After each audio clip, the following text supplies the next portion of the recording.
دس میں مشرق و بانگر مناؤ سے جہاں حضرت انتظائی مسرت و سعدمانی کی بات ہے کہ بانگر محلہ مکریانہ جامع مسجد کے خطیب و امام جناب حضرت مولانا حافظ و قاری محمد نشیم اختر رضوی کی قیادت میں نماز تراویح ہوئی، جس میں قاری صاحب نے 21 روز میں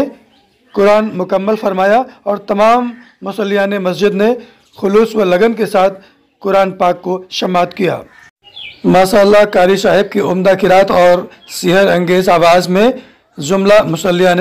مسجد مسرور ہوئے۔ آخری میں جناب حافظ صاحب نے لوگوں کو پابند صوم و صلات کی تلقین کی اور اپنی رکت انگیز دعا میں بالخصوص ملک کے امن و سلامتی اور اتحاد قوم کے لیے دعا کرتے ہوئے اختتام کیا۔ اس میں شامل مولانا سیف راجہ نے لوگوں کو پیغام دیا کہ اے لوگوں، قرآن اللہ کا کلام ہے، اس کو دنیا کی کتابوں کی طرح نہ پڑھو، اس کے پڑھنے کا صحیح طریقہ اپناؤ جو اللہ نے دیا ہے۔ اللہ قرآن پاک میں فرماتا ہے قرآن کو ٹھہر ٹھہر کے پڑھو جس سے قرآن کے الفاظ صحیح طرح سے ادا ہو پائیں۔ ساتھ ہی یہ بھی بیان کیا کہ قرآن پڑھنے پہ ماہ رمضان میں کتنا ثواب ہے اور ہر ایک حرف کو غلط پڑھنے پہ کتنا گناہ ہے۔ ایسا کہیں نہ ہو کہ میرے دوستوں آپ 70 قرآن کا ثواب پانے کے چکر میں ایک قرآن کا بھی صحیح سے ثواب کے حقدار نہ بن سکو۔ لوگوں کو چاہیے کہ پہلے قرآن کو اچھی طرح سے پڑھیں سیکھیں۔ ساتھ ہی ساتھ مولانا حافظ و قاری عبد المبین صاحب قبلہ نے یہ پیغام دیا کہ اے لوگوں، ماہ رمضان میں قرآن زیادہ سے زیادہ تعداد میں پڑھا کرو، کیونکہ قرآن یہ دنیا والوں کے لیے ایک نور ہے، آخرات میں بخشش کا سبب بنے گا۔ اے لوگوں، ماہ رمضان کے روزے رکھا کرو، قرآن کی تلاوت کیا کرو اور اپنے رب کو راضی کرو، کیونکہ اللہ رب العزت نے روزہ فرض کیا ہے۔ تو اس کا سبب آپ کو پرہیزگار بنانے کے لیے آپ دنیا کے رنگینوں کو چھوڑ کر اپنے رب کے بتائے ہوئے راستے پر چلو۔ کارکرم میں شامل مولانا ذیشان علی نے بھی یہ پیغام دیا کہ انسان کو چاہیے وہ قرآن کی اہمیت کو سمجھنے کی کوشش کرے، دن رات ایک کر دے سمجھنے کی کوشش میں۔ آپ نے بتایا کہ کیسے ہمارے بڑے لوگ قرآن سے محبت کیا کرتے تھے۔ آپ نے بتایا کہ مولا علی گھوڑے پہ سوار ہوتے ہوتے ایک قرآن مکمل کر لیا کرتے تھے، اور یہ بھی بتایا کہ امام اعلیٰ حضرت نے 1 ماہ میں قرآن کو یاد کیا تھا، کیونکہ یہ لوگ اپنے رب کو راضی کرتے تھے نہ کہ سب کو۔ آپ نے آخر میں بتایا کہ قرآن کو اللہ کا کلام ہے، اس کو سمجھ کر پڑھنا چاہیے، اور حافظ دلشاد کوکب اور کاشان نے نعت پاک کو پڑھا، جس میں محفل میں 4 چاند لگا دیے اور لوگوں کے دلوں میں ایمان پھر سے تازہ ہو گیا۔